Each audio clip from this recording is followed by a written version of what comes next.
dalam deskripsi itu menggambarkan suatu objek. Nah, objeknya itu apa aja? Benda. Ayo, ada yang bisa? Objek. Papan tulis. Bukan, lebih yang ke umum. Umum. Iya. Ya, sekolah berarti termasuk apa? Tempat.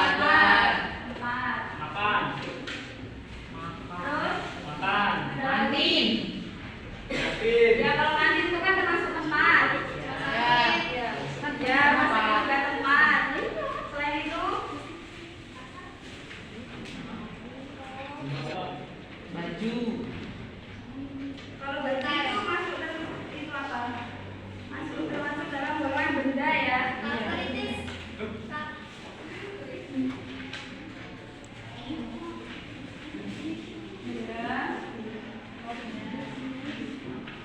dan orang.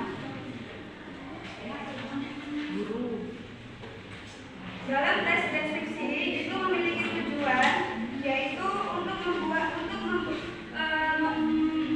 untuk para pembaca membangun objek seolah mengalami secara langsung.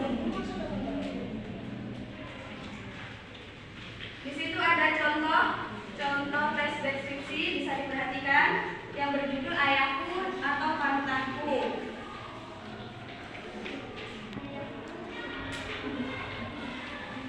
Untuk selanjutnya, ciri-ciri kebahasan dalam teks deskripsi.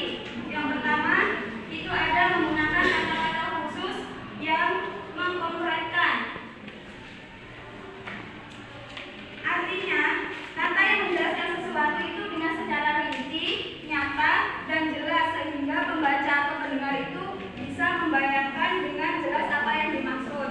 Contohnya seperti kata umumnya itu warna. Warna itu kan ada banyak ya. Ada warna merah, ada putih, ada kuning. Jadi dalam suatu kalimat itu dijelaskan warnanya itu apa.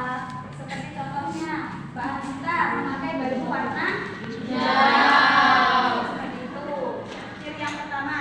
Terus ciri yang kedua, menggunakan kalimat rincian. Contohnya seperti ayahku orang yang ramah dan tutur katanya lembut. Artinya, kalimat tersebut harus diuraikan.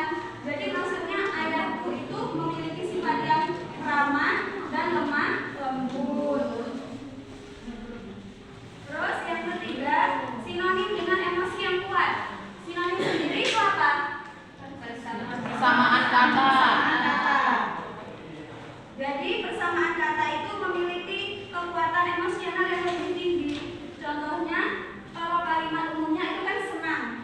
Kalau untuk emosional yang lebih tinggi itu apa? Menyenangkan. Bahagia ataupun bahagianya luar Biasa. Seperti kalimat umumnya marah. Kalau marah, yang Marah. lebih emosionalnya tinggi Marah banget. apa? Apa sih? Apa ya? Kalau marah, Murka. ya murka juga bisa. Murka. Jadi seperti itu. Terus yang keempat, menggunakan majas untuk melukiskan secara konkret. Contohnya seperti pasir, pantai, rumah, seperti bedak bayi. Majas sendiri itu kan gaya bahasa.